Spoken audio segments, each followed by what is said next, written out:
Hi, my name is Glen Andag, and I am a member of the Filipino Mental Health Initiative, San Francisco, and also served as coordinator from 2014 to early 2017.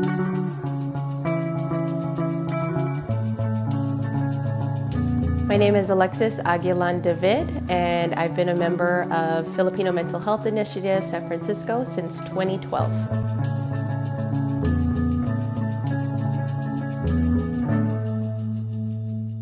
This summer, I'll be joining some of my friends on an annual 206-mile bike ride from Seattle to Portland, otherwise known as STP. Each of us are riding for various reasons: overall health, the challenge, and some of us are riding to address issues, conditions, rights, and welfare of the people in the Philippines and beyond. Specifically, I'm riding to spread awareness and to reduce the stigma on mental health. And this ride coincides with FMHI San Francisco's 5-year anniversary, so I'm dedicating this ride to them and to the strength of our communities.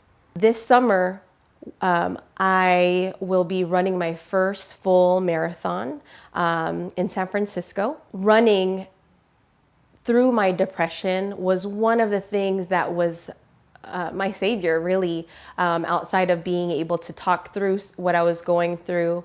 I was able to run. That was my source of peace, my source of prayer and mindfulness in the day. And 5 years later, as we celebrate the Filipino Mental Health Initiative 5-year anniversary, I find myself running. A few years ago, I found myself out of work for a lengthy amount of time. And I was couch surfing and trying to figure out where my next meals were gonna come from. But every day I put on a mask, acting like everything was all right and nothing was bothering me. But deep down inside, I had convinced myself more and more each day that I had less and less to give. When I was 17 months, my mother, Vilma Aguilan David, passed away due to cancer. I was 17 months. I didn't have the words to express what it meant to lose a mother at that age. I just had to live it. And in 2012 was the year that my son turned 1, and maybe it was muscle memory, but I started to feel that loss, even though I knew it, right? I lived through it. And no one talked about it at that time. They didn't talk about postpartum depression.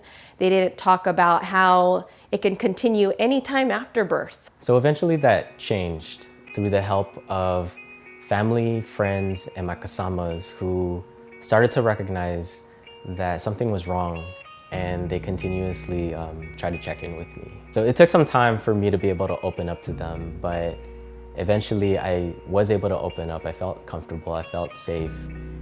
And I even felt that I can ask them for different ways that they could support me and help me out through all these struggles. Me losing her and to cancer at such a young age, there was so much that came up for me that I didn't have the words or the know-how to seek help.